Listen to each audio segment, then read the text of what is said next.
Cool. Hi, it's Mag here, and I am at For One Night Only. And with me on the sofa is Tom Marcham, who's the Senior Combat Designer for the amazing 007 First Light, which came out just a couple of months ago.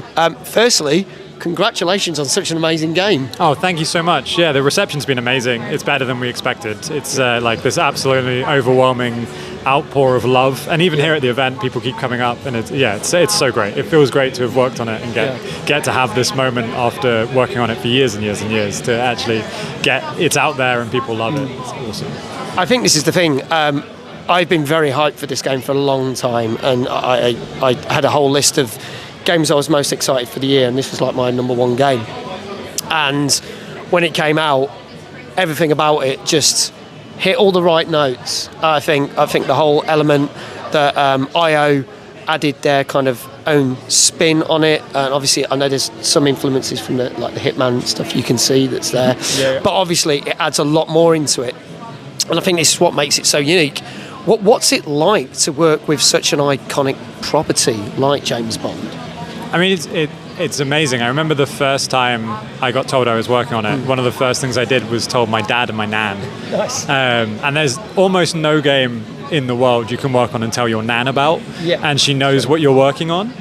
So that was like a real highlight for me, like a career highlight, to get to tell my nan I was working on James Bond and for her to be excited about it, because she really can't understand what I do a lot of the time, right? And then, like, obviously it's a lot of pressure. You're dealing with, you have to pay respect to something that's been built up, and everything that's came before and everything that will come after. You have to make sure that you're kind of actually fitting nicely and paying respect to all that stuff. So I think there was a lot of hype, but also a lot of pressure to go with it as well. I think this is a good thing, because you have kind of, in your own rights, I know there's been a number of James Bond games over the years, some iconic, some not so much, but this puts very much its own spin, because it's its own story. It's James starting out. It's the very beginning. No one's really told this story. Even with some of the films, I know Casino Royale kind of touched on it. Oh, he's not a 007 yet, but this is like the whole thing, and I think this is what made this game so fresh and so appealing. Was it always the idea to kind of start the game out as we're going to go right to like how it began? Was that always the kind of the way that it was going to lead into it? Yeah, it was. So I think we knew that we wanted to make a new Bond. We knew we wanted to make our Bond. And we knew we wanted to make a Bond that would work kind of for our video game as well, that we could make the mechanics we wanted to make and fit them into the world we wanted to make and this kind of stuff. So we kind of knew that we'd also be introducing a lot of people to the character. So like you say, there's been a lot of Bond media, but actually there hasn't been that much Bond media recently. And because of that, we knew there'd be a lot of people, this would be their first interaction with the character. So that ability to be like, cool, clean slate, new Bond, new world, come in, and hopefully, people finish that game and then they're really excited, and then they go and they explore the rest of the character if they've never. But at the same time, that comes with this thing of like, you still have to respect what came before, right? And that was one of the hardest things to balance, to make sure that we were paying homage, but also doing something fairly new. And it came a lot down to like finding the core of the character, the things that can't change, and looking through all the media and seeing like, what about the character really clicks, and making sure that stayed true in ours. And so when you play the game, I hope that people feel that it's still James Bond, which was really important for us. Even if it's at the start, we kind of play around with making him not seem that much like the guy, but pretty quickly we get you there and make sure you feel like the character. I like that, because it is, I'm not going to spoil anything because anyone who's not played it, and if not, why? You should be playing it. It's that thing of, with the first mission, it's kind of like he's a fish out of the water, this situation happens, it does that.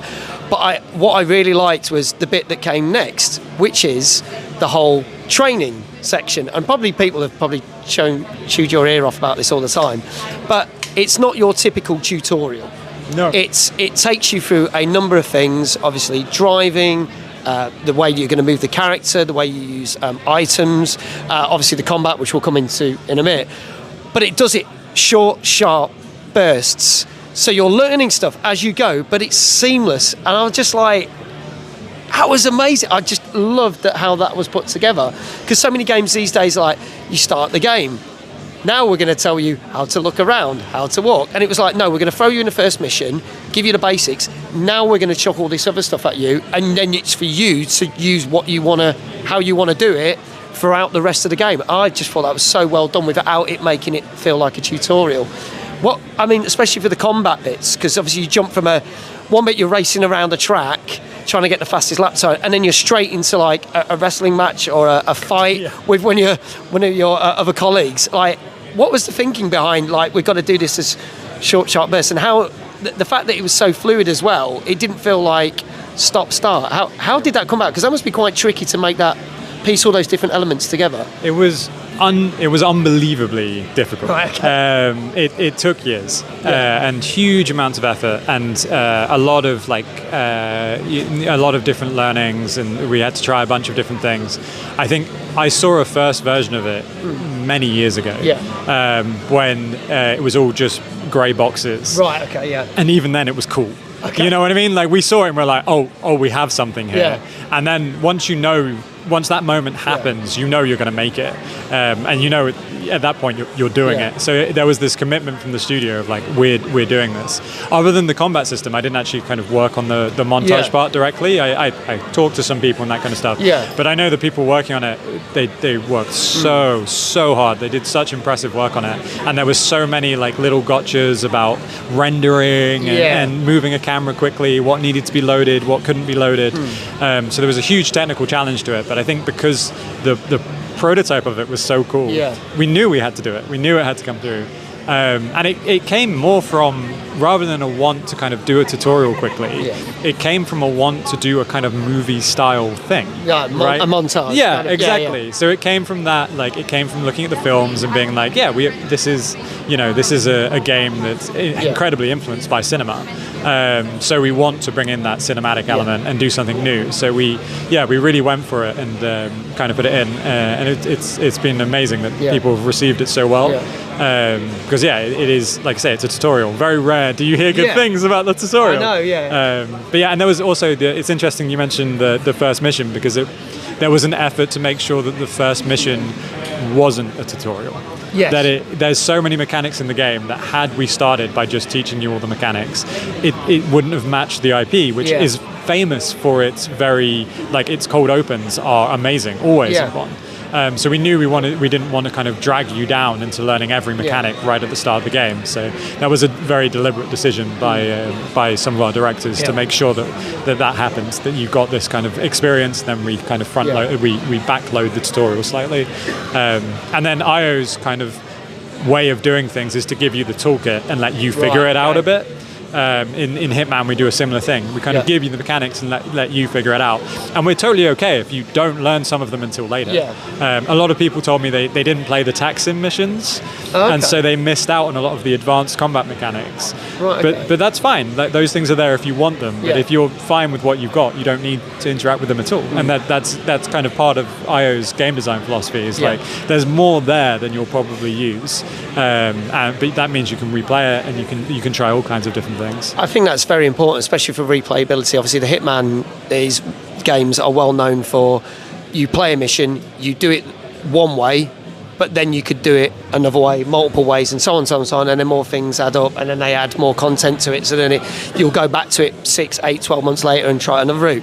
Now, obviously, with 007 First Light, they've already said that there's going to be more things added and different experiences.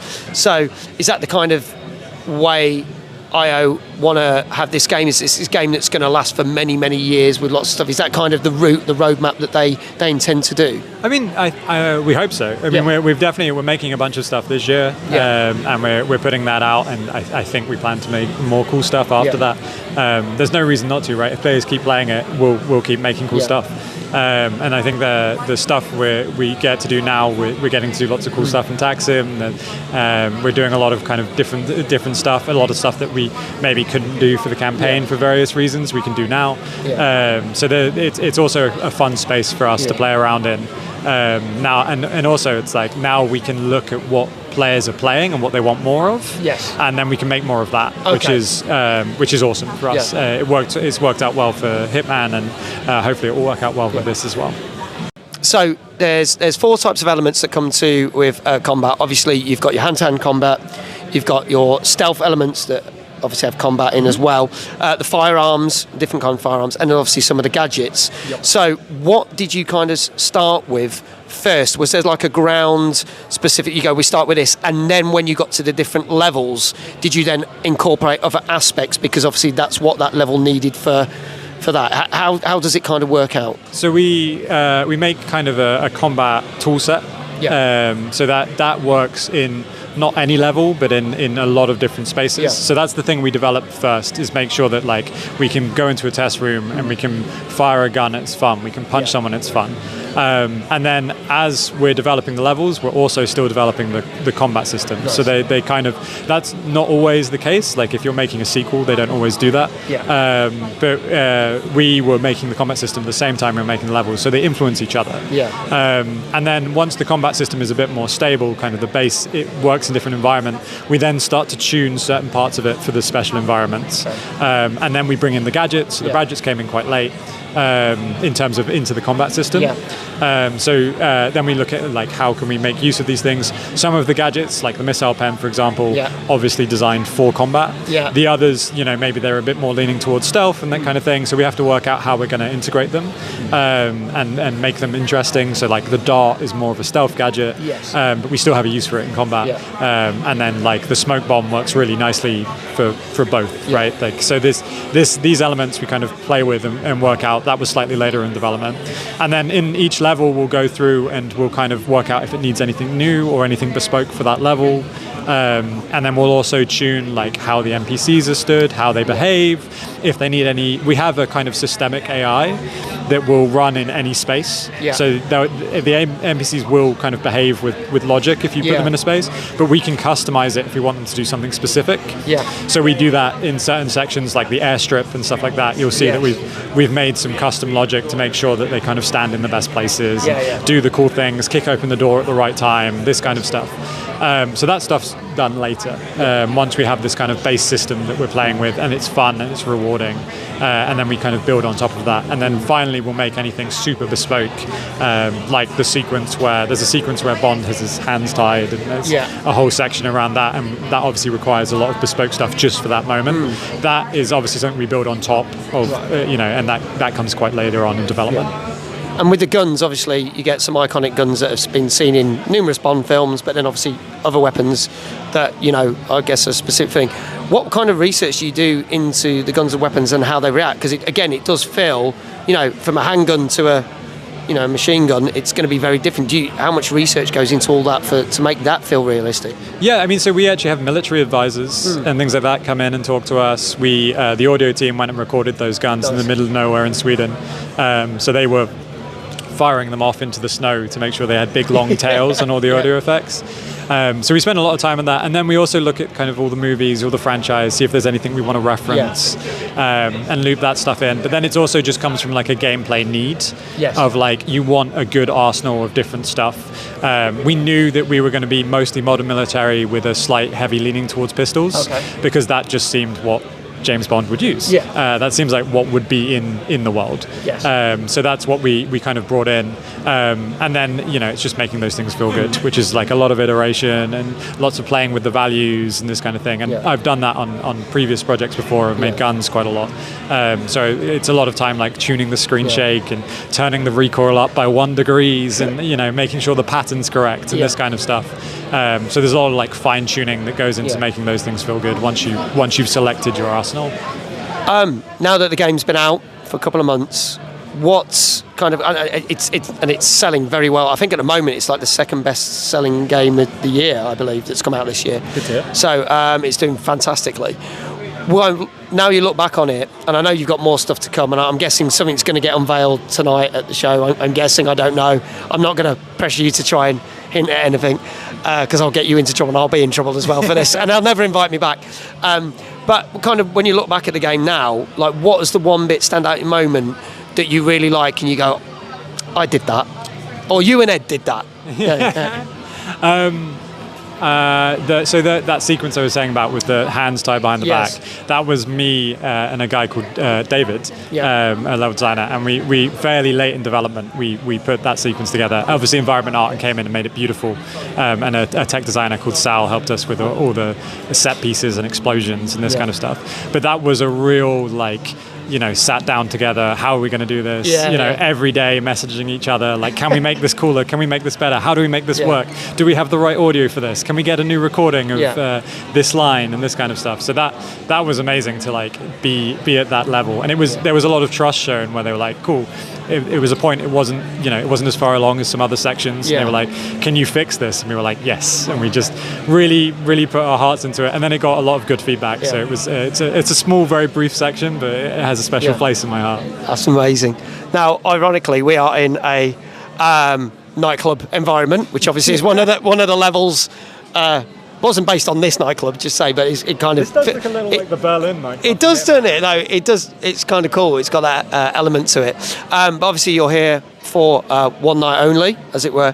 Kind of what's IO looking forward to with this event? And obviously, we've got the broadcast coming up later, and they've been giving away these fantastic little James Bond ducks. But we've got so many. Yeah, I know. So what are you looking forward to? What from this event as well? I think we're just here to kind of be here, talk to people who like the game, talk to people like you, hide ducks everywhere. That's one of the goals. Hand out the ducks, and just spread some good joy and talk about the game. There's nothing like super crazy. We're just here to have a good time and awesome. Enjoy being here. So it's been great so far. Fantastic. Well, I hope you enjoyed the rest of the evening. Thank you so much for talking to me, Tom. Greatly appreciate it.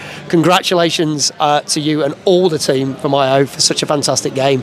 I'm sure that will make our top 5 game. I'm not going to lie. I think it's already in our top 5 games of the year easily, and it's going to be tough to trump it. So I think it's going to be great. I hope you have a very successful year with it, and I wish you all the best. Thank you for your time, Tom. Thank you very much. Thank you. Absolute pleasure. Cheers. Thank you.